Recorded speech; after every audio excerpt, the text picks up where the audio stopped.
नमस्कार, मैं हूं आलोक और स्वागत है डेली 24 भारत पर। जेवर एयरपोर्ट एक बार फिर चर्चाओं में है। चर्चाओं की वजह है प्रदेश सरकार की ओर से एक और बड़ी सौगात का मिलना। नोएडा हवाई अड्डे को लेकर उत्तर प्रदेश के मुख्यमंत्री योगी आदित्यनाथ ने एक और बड़ी घोषणा की है।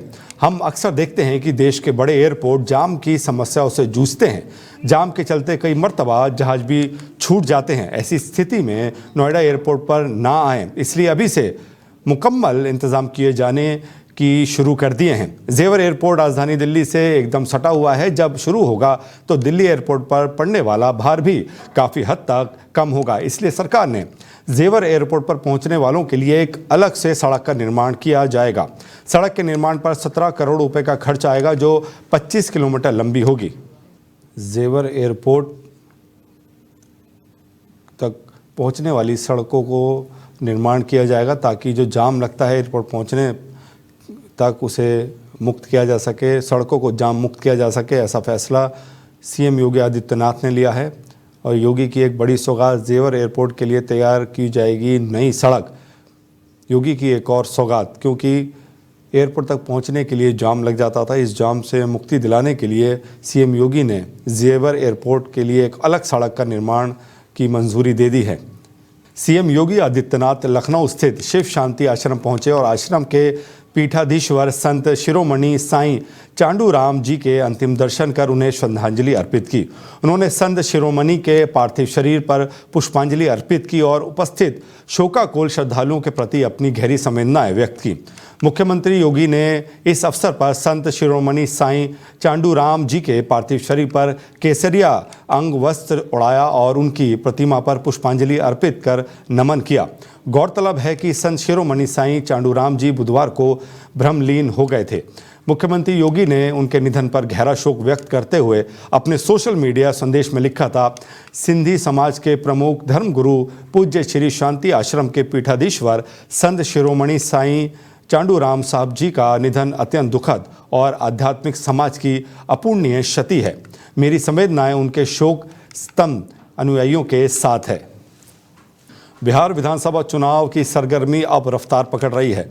बिहार विधानसभा चुनाव में आज से बीजेपी के दिग्गजों की एंट्री हो गई है। सीएम योगी दानापुर पहुंचे। सीएम योगी ने दानापुर में जनसभा को संबोधित किया। सीएम योगी ने कहा कि 1990 से 2005 तक बिहार का जंगल राज और परिवारवाद कौन नहीं जानता। आपने देखा होगा कि वो कौन लोग थे जिन्होंने बिहार की आध्यात्मिक ज्ञान भूमि को परिवारवाद और अपराध की भूमि बनाकर अपने नौजवानों के सामने पहचान का संकट खड़ा कर दिया था। यहाँ विकास के नाम पर किस प्रकार की अराजकता फैलाई गई थी, ये किसी से छिपा नहीं है। इसलिए पिछले 20 वर्ष में बिहार को उस कलंक से मुक्त कराने का काम एनडीए की सरकार जिस प्रभावी ढंग से किया है, आज बिहार में डबल इंजन की सरकार उसे और प्रभावी ढंग से आगे बढ़ाने के लिए फिर से आह्वान करने आई है। यूपी और बिहार का संबंध केवल एक संबंध नहीं है, एक साझी विरासत है, एक आत्मा का संबंध है, एक संस्कृति का संबंध है और एक संकल्प का भी संबंध है। ये संबंध उसी प्रकार से अटूट है जैसे भगवान राम और मां जानकी का संबंध अटूट है। डबल इंजन की सरकार बिहार में फिर से स्थापित हो और डबल इंजन सरकार के नेतृत्व में बिहार की विकास गति तेजी से आगे बढ़ती दिखाई दे। जो कार्य पिछले 20 वर्षों में नीतीश कुमार के नेतृत्व में एनडीए की सरकार ने कर दिखाया है, वह गति इसी प्रकार से बनी रहे, इसके लिए अपने बिहार के बहनों भाइयों का आह्वान करने के लिए आज मैं यहाँ आया हूँ।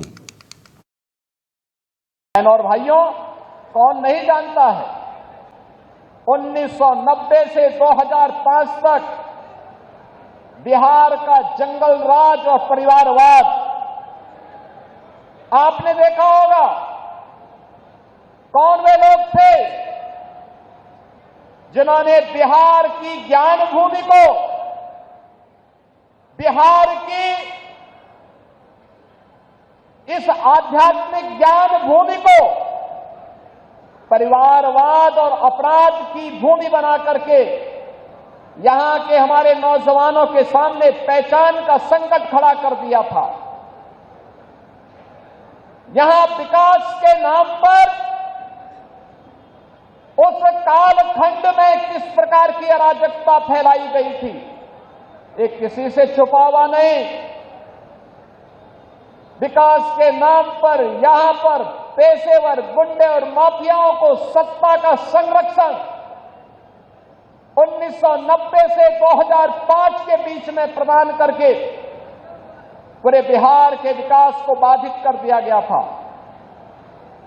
बिहार के नागरिकों के सामने, बिहार के नौजवानों के सामने पहचान का संकट खड़ा हो गया था और वह व्यक्ति बिहार से प्लान कर रहा था, जिसके मन में एक भाव था बिहार के बारे में कुछ करने की, बिहार को आगे बढ़ाने की और बिहार की अपनी उस परंपरा को, जिसने कभी भारत को नेतृत्व दिया था, भारत के स्वर्ण युग को लाने का अवसर जिस बिहार ने दिया था, अपने पूर्वजों की स्थापना को पुनर्स्थापित करने का जो जज्बा था, उस जज्बे को उस कालखंड में किस प्रकार से रौंदने का काम हुआ था, यह किसी से छुपा हुआ नहीं। बहनों और भाइयों, कौन नहीं जानता है 1990 से 2005 तक बिहार का जंगल राज और परिवारवाद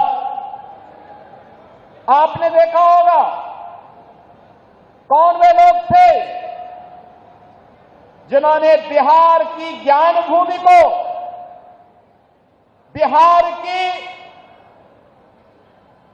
इस आध्यात्मिक ज्ञान भूमि को परिवारवाद और अपराध की भूमि बना करके यहां के हमारे नौजवानों के सामने पहचान का संकट खड़ा कर दिया था। यहां विकास के नाम पर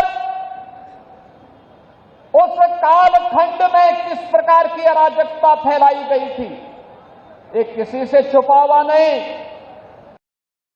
बसपा प्रमुख मायावती ने प्रदेश कार्यालय में पद अधिकारियों की अहम बैठक बुलाई। इसमें मायावती और भतीजे आकाश आनंद के कार्यक्रमों की रूपरेखा तय होनी थी, लेकिन आकाश आनंद नहीं आ सके। कार्यक्रम के दौरान मायावती ने सभी कोऑर्डिनेटर के साथ इस बात को तय किया कि मंडलवार कार्यक्रमों की रूपरेखा बनाई जाएगी। माना जा सकता है कि बहुजन समाज पार्टी अब जमीन पर उतरकर दलित वोट बैंक पर अपना दावा सबसे ज्यादा ठोकने वाली है। उत्तर प्रदेश विधानसभा चुनाव के मद्देनजर ये बैठक काफी अहम है, जिसमें मायावती पार्टी ने नेताओं को विधानसभा चुनाव की तैयारियों को लेकर दिशा निर्देश दिए हैं। इस बैठक में प्रदेश भर के वरिष्ठ बसपा नेता, जिला अध्यक्ष, समन्वयक और अन्य प्रमुख पद अधिकारी शामिल हुए। बसपा की बैठक में आकाश आनंद के शामिल नहीं हुए, जिसे लेकर कई तरह के कयास लगने शुरू हो गए हैं। बताया जा रहा है कि आकाश आनंद इन दिनों बिहार के दौरे पर हैं, जहां वो बिहार विधानसभा चुनाव को लेकर पार्टी कार्यकर्ताओं के साथ रणनीति बनाने में जुटे हैं।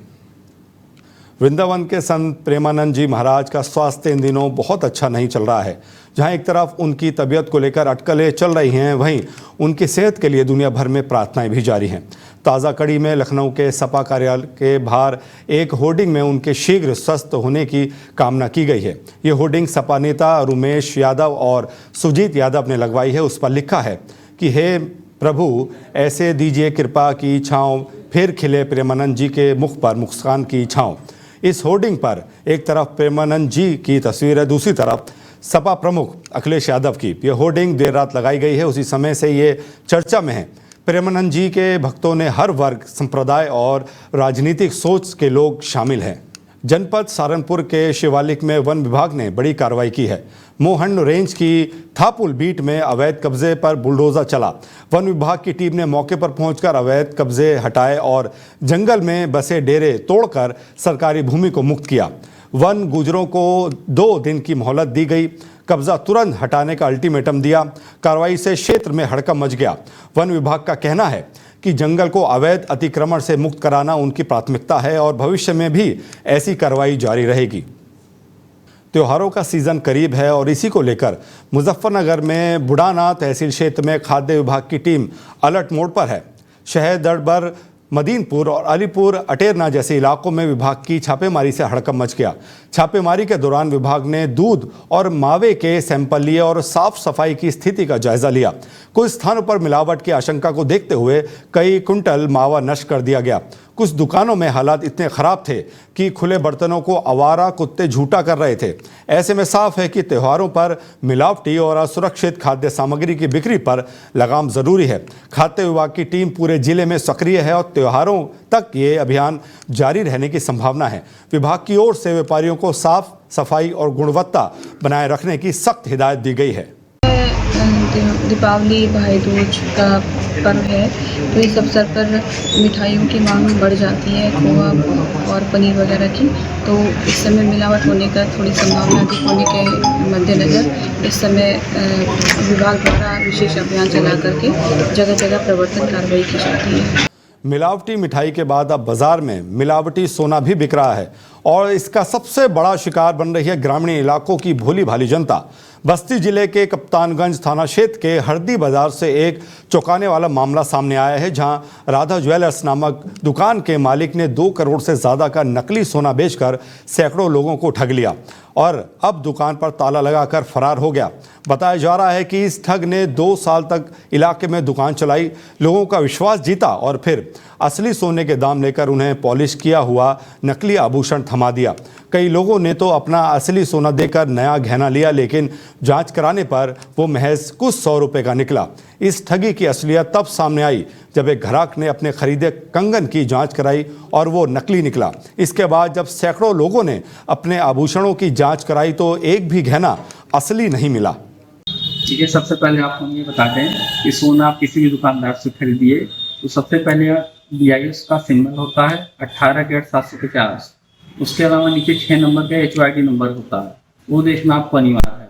अगर वो HYD नंबर नहीं पड़ा होगा तो सोना वो आपका 18 कैरेट या 22 कैरेट का नहीं रहेगा, वो आपका कम कैरेट का निकलेगा सोना।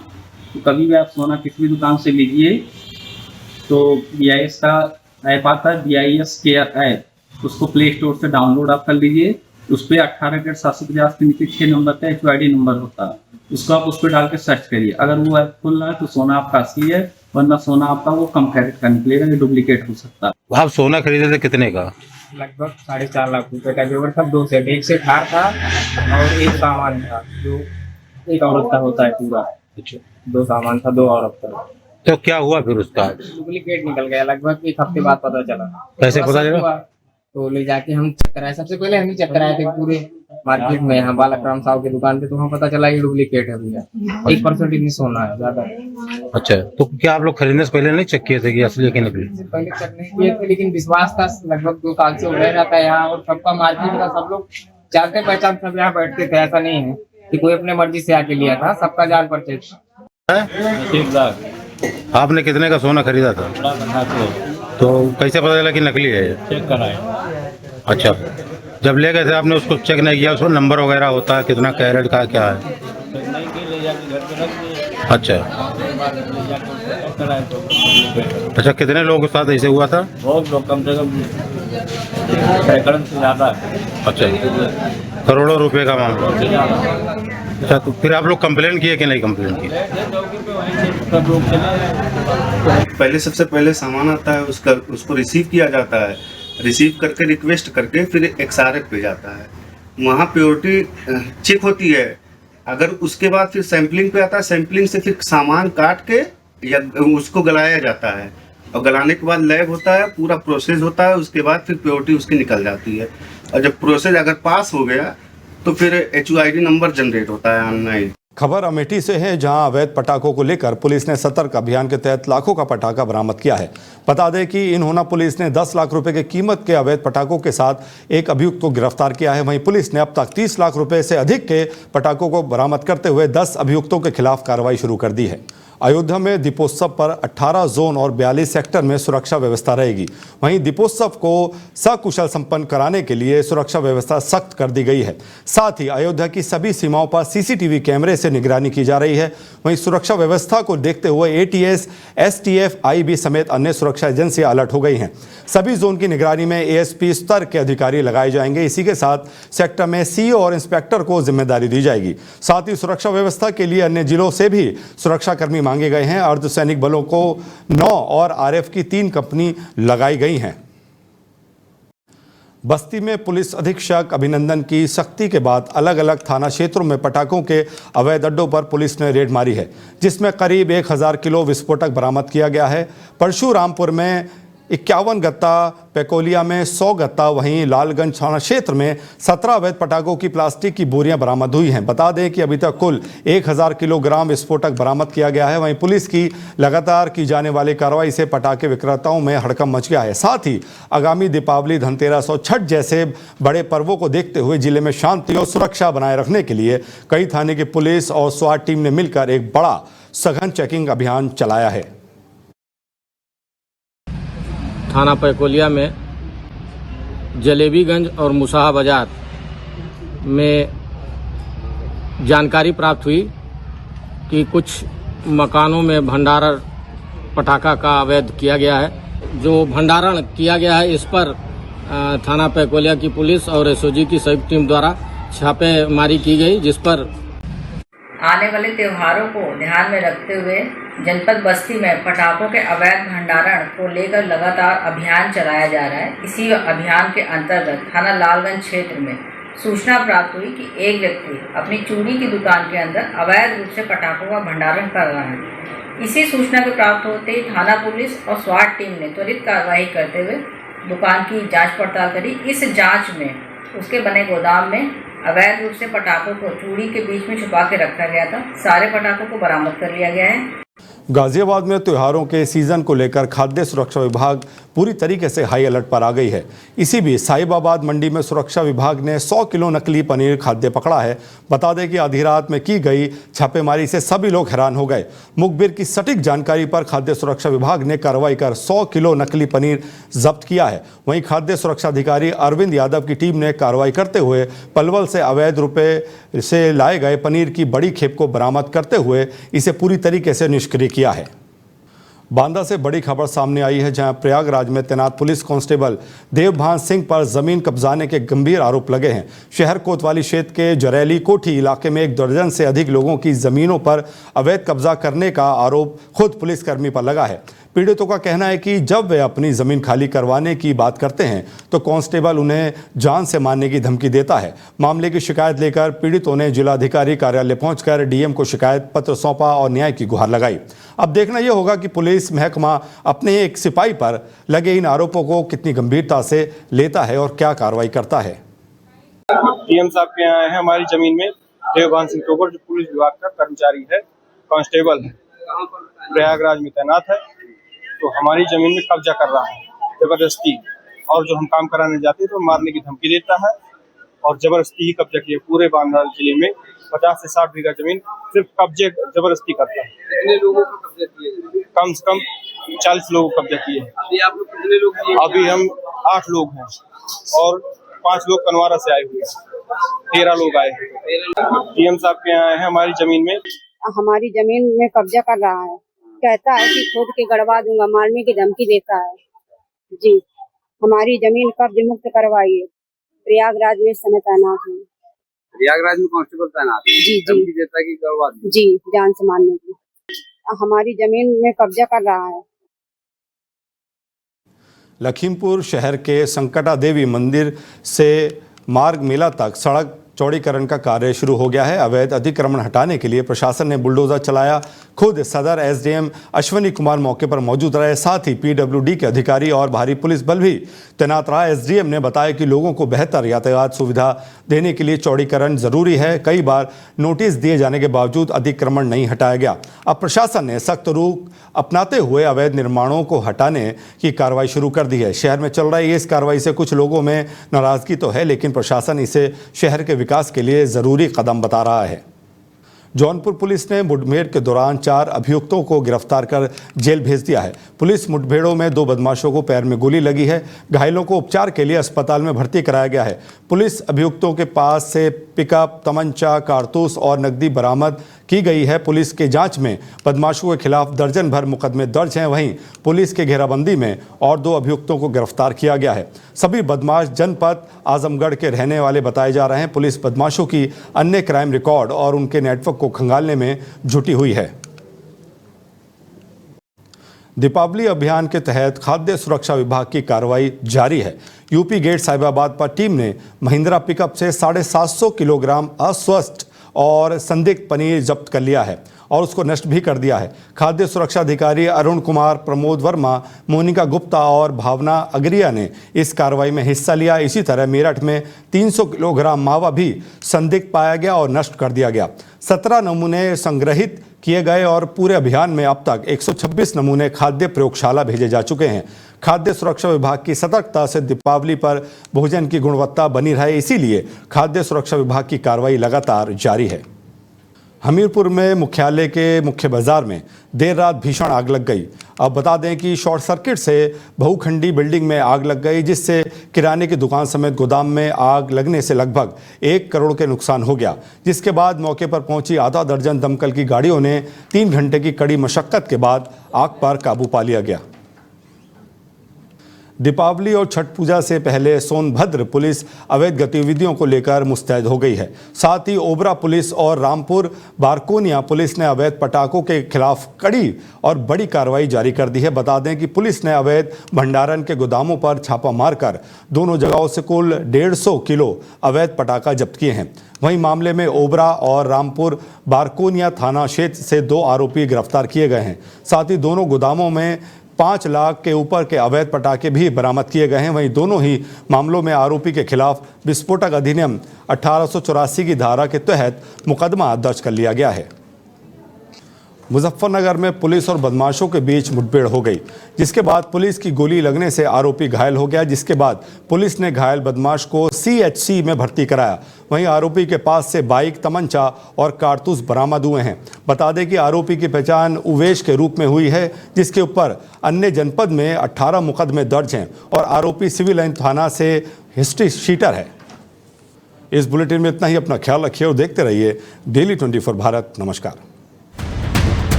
सत्ता की हर चार पर हमारी नजर, जनता की आवाज सबसे पहले, सच की पड़ताल करेंगे हम। क्या छपा क्या छिपा, राजनीति के खेल का पर्दाफाश, जहां राजनीति को परखा जाता है जनता की कसौटी। राष्ट्रहित है हमारी प्राथमिकता, जहां बॉलीवुड की चमक भी सच्चाई से टकराती है। डेली 24 भारत पर।